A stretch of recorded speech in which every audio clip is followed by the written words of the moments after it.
Colonel Sanders in football. Welcome to One Sports official webcast. I'm Andy Harris, and I'm joined by Sean Dolan and the infamous Adam Lawson. Boys, we're at the point in the season where coaches' heads start to roll. Sean, who do you think will be the first coach to, get the axe? Well, I want to say Jim Zorn, and you know Vinny Serrato, Redskins vice president of football operations. He came out and said Jim Zorn's going to coach through the rest of the year. You don't buy it. I'm not buying into it. Not really. Obviously an Eagles fan. I watched the game last night, and it was ugly.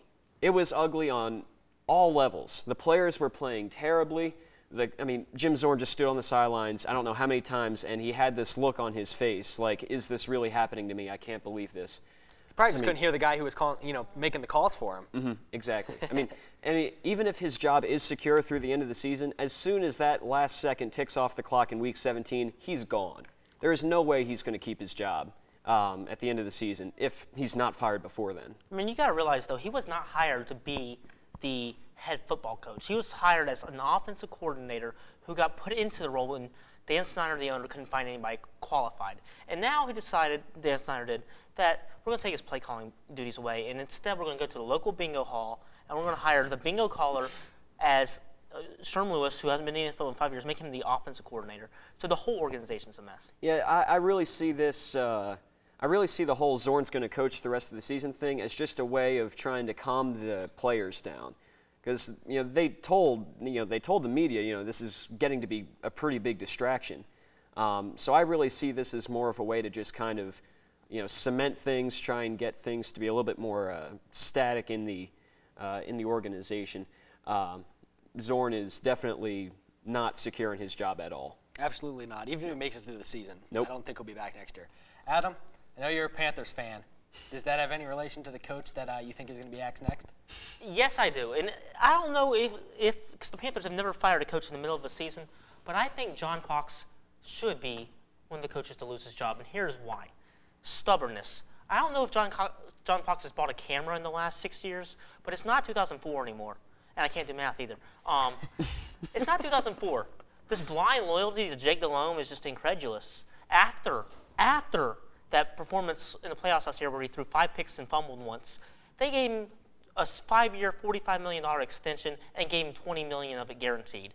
And so far this season, he's thrown 13 interceptions, just 4 touchdowns, and he's lost 2 fumbles. The fact that they haven't at least tried out the backups, either Matt Moore or H.A. Feely yet, it just doesn't make any sense, to be honest with you. And I think John Fox is asking to lose his job right now. Yeah, the thing about Jake Delhomme is that he is a proven NFL quarterback. He's won big games in the past. He's led his team to the playoffs. He's done reasonably well in the playoffs. But you have to keep in mind, that was before the Tommy John surgery. Ever since then, he hasn't been the same at all. And you look at what A.J. Feely has done for teams like Philadelphia. He's stepped in and he hasn't, by any means lit the place up, but he's performed admirably. He's performed well enough to merit, consideration for subbing in for a quarterback like Jake Delhomme who is struggling. He's not going to win you a game, but he's not going to lose you a game like Delhomme. Mm-hmm. I'm going to go with Jeff Fisher from Tennessee. Really?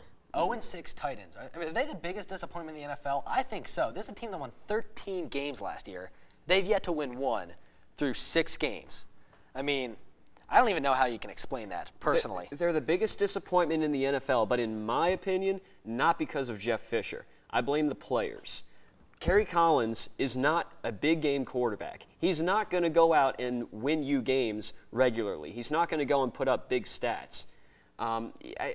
They only lost Albert Hainsworth on defense, and that whole defense is in shambles. I blame the players, personally. I don't see how you can pin Jeff Fisher's job on the faults of the people who actually go out and play on the field.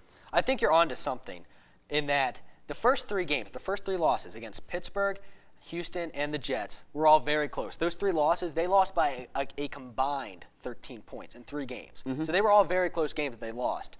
Since, they've been blown out 3 times. They've just laid down. They've given up on their season. That falls on the players in a sense, but at the same time, it's the coach's job to keep everyone's chin up. It's where they become the manager, like the manager in baseball, where they say, look, we're not done. Essentially just get the troops motivated. Mm-hmm. And, I mean, and to be fair, Jeff Fisher is the longest tenured head coach. He took over that job in 1994 when the Houston Oilers were awful. And now, like, okay, people are going to be saying, why is Kerry Collins still starting quarterback? Why is Vince Young not in yet? Because Kerry Collins hasn't done that well. But you got to keep in mind, there were reports that Vince Young was suicidal not too long ago. Like, we don't know what goes on in practice behind closed doors. We don't know how comfortable Jeff Fisher and the rest of the organization is with Vince Young's, like, mental to know if he can handle that or not, even though the owners said that he wants Vince Young to start this week. We don't know, like, what his psyche is. We just know we've heard about the suicidal stuff. So the whole organization, I mean, like, it's tough. But I wouldn't blame it all on Jeff Fisher. No, I agree. But unfortunately, that's all we have for this webcast. But be sure to check out our other webcast, where Brian Dudiak and I discuss the World Series, and Rich Ryan, Christian Bender, and Alex Sharon preview the NBA season. Thanks for watching, and until next time, whose side are you on?